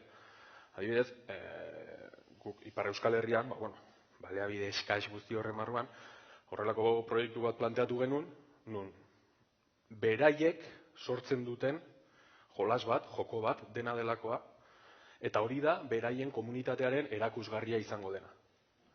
Eta batek jolas edo joko bat, besteak, bestea, ulertzen, eta sortzen dugu topaketa beraiek sortu duten horren arabera. Eta gauza oso gutxikin, baina norberatik atera den zerbait izateagatik bakarrik, beste guztiak baino balio handiagoa dauka. Eta hor sortzen dena, eta harrotasun hori, eta besteekin partekatzearena, eta besteenak bizitzea, eta azkenean, hori da, nik uste, bilatu behar duguna. Eta horrelako prozesutan, aniztasuna, inklusioa, euskara, horiek oso presente daude. Eta askotan, gure txipan dago, ze eskaini behar dugu, edo nola behar dugu, edo hau behar dugu, igual, gauza txikienak, bizipen positiboena ekarri dezake. Aigea. Sinisten du. Aiga.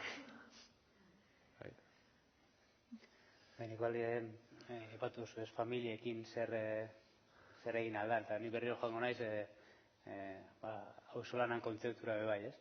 Zela, herritxaren dela aurten, sortu da, eskolatut herri ezberdinetan sortuko zala, bertako basoa sustatzeko elkarteak, berradame sortu da, eta herriztielekin batera antolatu ginoan ekimen bat, lehengo auzolana, naturgune batean, eta bere plantatu zeben auzolan bat, egurrila basoan egoteko, egurrezko piramide bat egitea.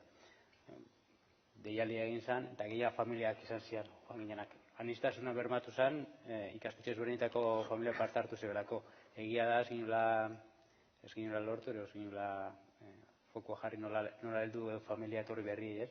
Naizlako aukera polita izango litzaken, familia ezberdinok bat egin da parte hartzalako auzolan baten, eta auzolana esan oso simplea zen, egurra eramatea leku batetik bestera, eta danon artean egurrezko piramide handi bat egitea, baina aurrak saiasten berezu aitzakin arrastatzen ludikotasun hori eta zeren gozatzen, lanian, elkar ezagutzen, eta hor zela txertatu alko litzaken familien arteko ezagutza hori, eta modu estrategiko baten ikusi hori bebai, ez? Auzolan hori izatea horretarako bebai, ez?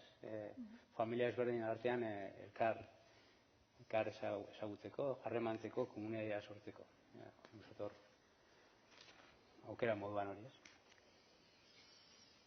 Bueno, Baten batek ez dakite, bai, venga, uste dut azken hitza guztien duzuela.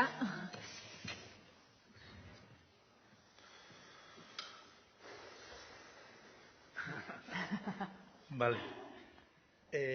Bueno, gozamena, denak izan duten bezala gozamena da zu egin zutea, gehiengoarekin ados, bueno, denakin ados, zeren ezke iruditzen zait beti olako gaiak eta ateratzen dirin da mai inguru bat beti motxa gelditzen dela. Hori tabernako solasaldi bat bezala eta bihar jarraituko jau. Sakontze behar hori. Baina, a ber, ez dut kontatuko nire bizitza, baina ni beti bai sormenaren munduan eta baita ere aniztasunaren munduan saiakera handiak egin ditut nire ustetan. Eta horrek baliatu dit harreman zabal bat aukera izatea. Kontatuko izuet, horeretan udalak, oindala urte batzuek, harrera gira bat sortu zuen. Ongi etorri bezala, harrera gida bat. Eta ez baldin mazaita, azte mintzat, ikusi zen, zaudela, 30 hizkuntza desberdin, herrian, bizi zirela. Batzuk estableago, beste batzuek oso de paso, haula. Eta gero baita ere, ni guain udaletxeko kultura aniztasunaren zinegotzea naiz, oso hori nire etaparraruana da, baina bueno. Eta beti garbi eukidut, nire harremanetan da, etorkinak edo beste kulturareko familiek eta bere alabak, seme alabak, ikastetxetan daudenak, ikastetxean kontatzen dutela, hizkuntza erabiliz euskera, bera, euskalduna dira, euskararen garapenak ez dauka barruan sartuta bere familian historia. Ez daukate bi uniberso paralelu izango baliz bezala. Horregatik, ez dut asko luzateko, sortu genuen, sortu dugu, aurreneko pausua dira, hizkuntzen topagunea.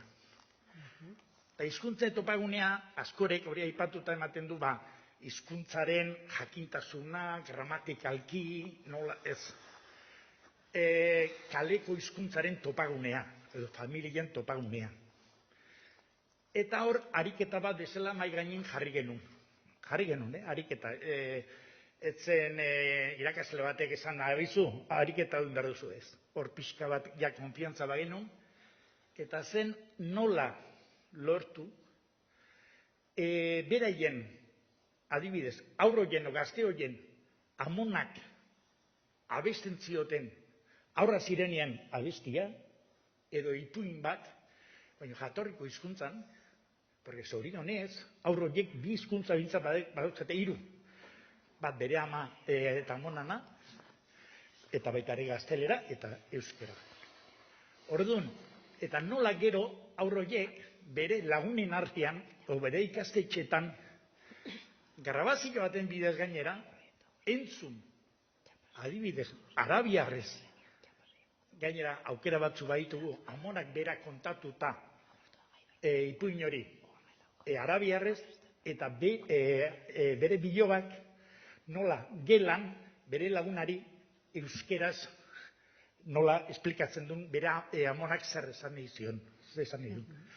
Ni usten dut horrekin, igual da oso fantasiosua da, edo ez dauka daturik demostratzeko horrek eragin bat egiko dunik, baina ni usten dut hor arrakala hori nola hautsi edo naturalki gainditu hizkuntzareko niretzako aberasgarriena dela da. Ez bakarrik, aniztasun askotan erabiltzen da bestea onartu behar dutela. Hola, onartu. Eta ez, hori hor dago. Hor dago. Nik ez dut onartu behar, ezautu inbar dut gehienez. Eta neria nahi duten bezala bestik ezagutzea.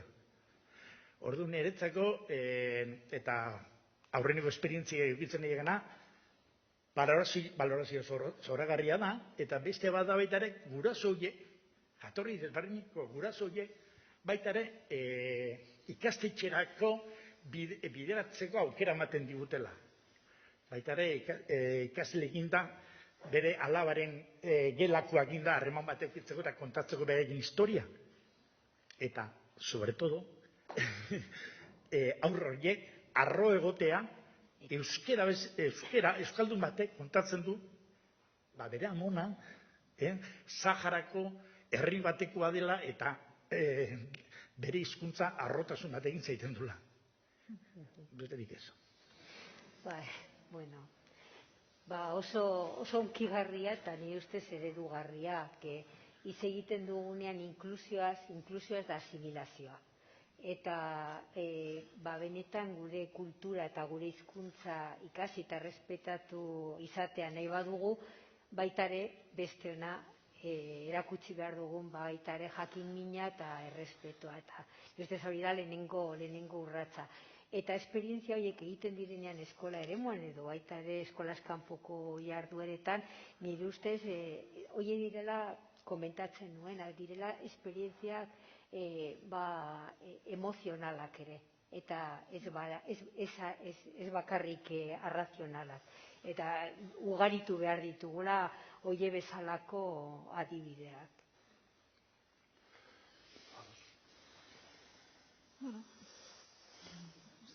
Ordua dela, hortaz. Bai.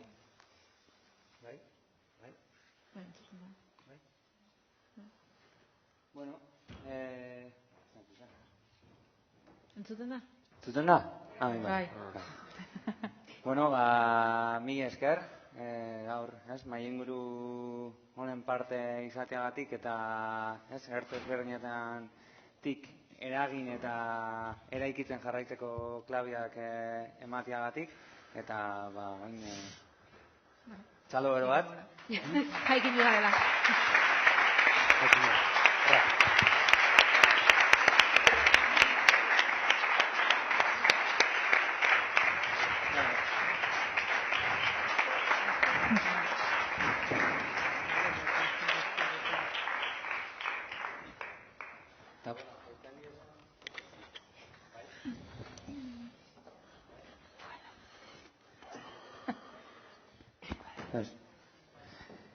Bueno, eta ertz ezberdinetatik aritu die hauek, eta erronka benetan potoluak erdiguneratu dituzte. Eta horiek hitzeko gaur elkartu garen, sektoreak eta kidiak beharko ditugu, baina aldi berian hemen falta diesenak bebai. Adibidez haurrak edo beste ertz batutan kokatzen diezen kidiak. Behin hori esan da, gaurkoz amaiera emango dutzagu jardunaldi honi, esan da dau, gero eta jendarte konplexua daukogu, ez? Eta jendarte konplexu hontan txalupan bat bakarrik aritzea baino, hobe da txalupa handiago sortu eta guztiok batera arraun egitea, ez? Horrek badakarrelako eragin biderkatzaile bat, beraz, hemendik aurrera, sarreran aipatu dudan moduan, jardunaldi hau izan dadila abiapuntu eta urrats garrantzitsu bat, norabide horretan aurrera pausuak emateko.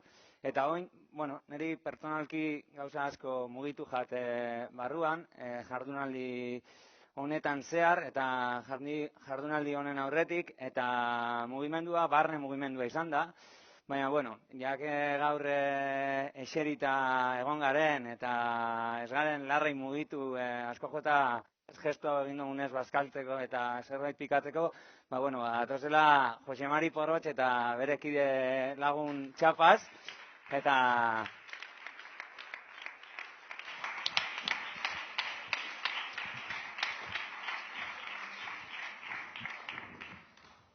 Eta, zuke aipatu duzun moduan, bestia, besten eta dantzan amaituko dugu gaurko jardunaldisa.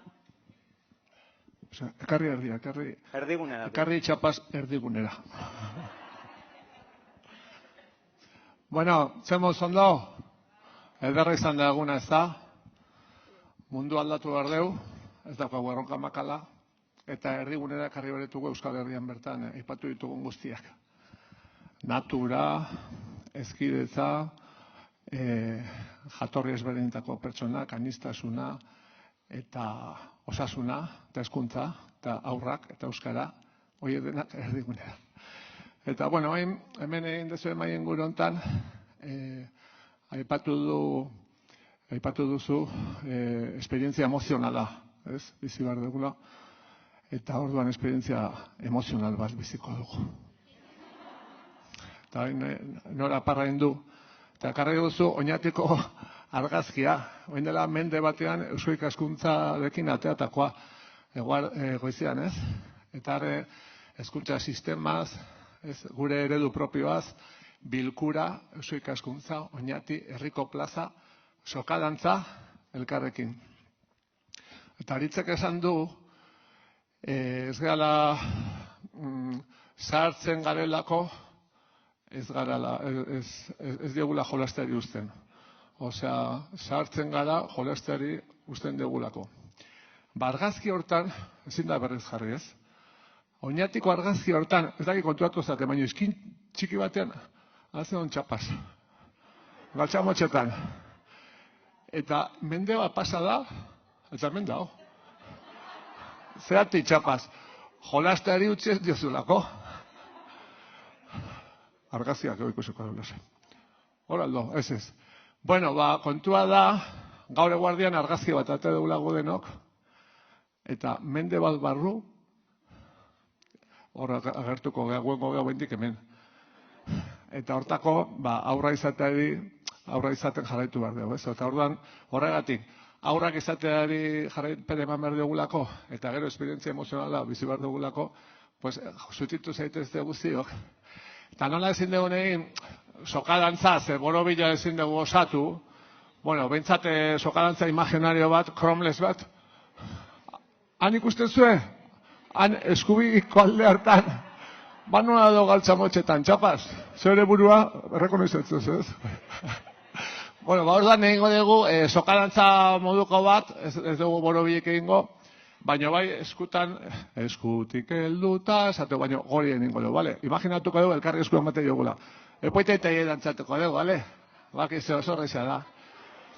Egingo dugu buelta pare bat, txapaz, bale? Etxopesat, Nola aztea?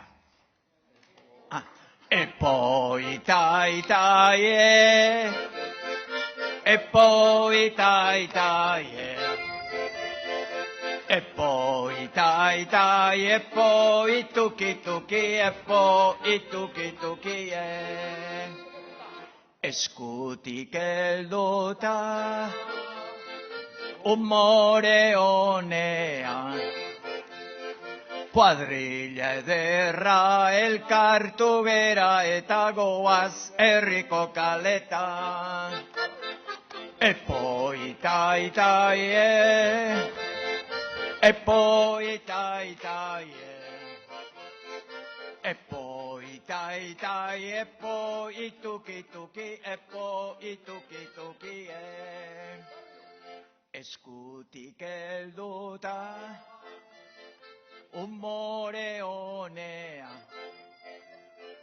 kuadrilla ederra elkartu gera eta goaz herriko kaleta. Epoitaitaie, epoitaitaie, epoitaitaie, epoitukituki, epoitukitukie. Epoitaitaie, epoitaitaie, epoitaitaie, epoitukituki, epoitukitukie.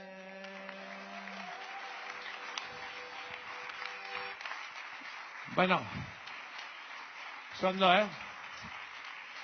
Oihartzun ere aipatu duzue, eta justo Oihartzungo ekimen horretan, Alaia Martinen bertsoa kantatu zen. Alaia Martinek sortu zuen bertso bat Oihartzungo ekimenerako.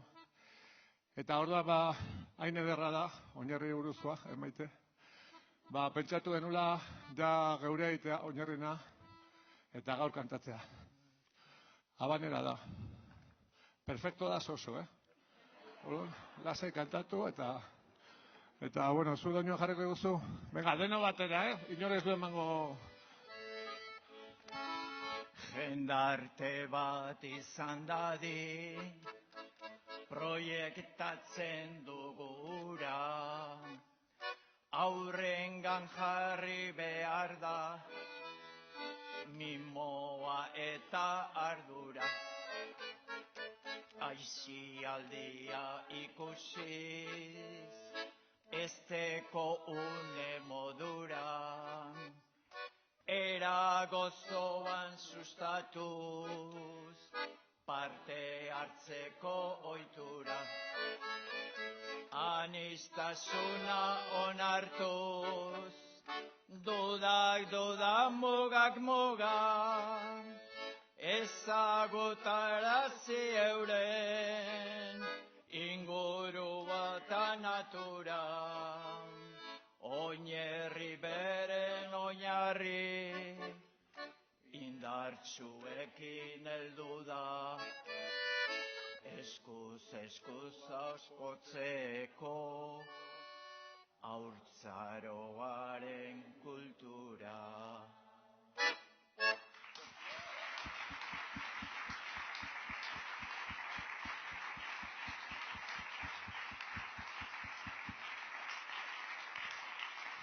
Bueno, gozatu oporretaz, 100 urte barru elkarri ikusiko dugu, baina lehenago ere bai, vale. Bueno, aupa Oinarri! Aupa Oinarri! Hora Euskal Herria! Eta kultura!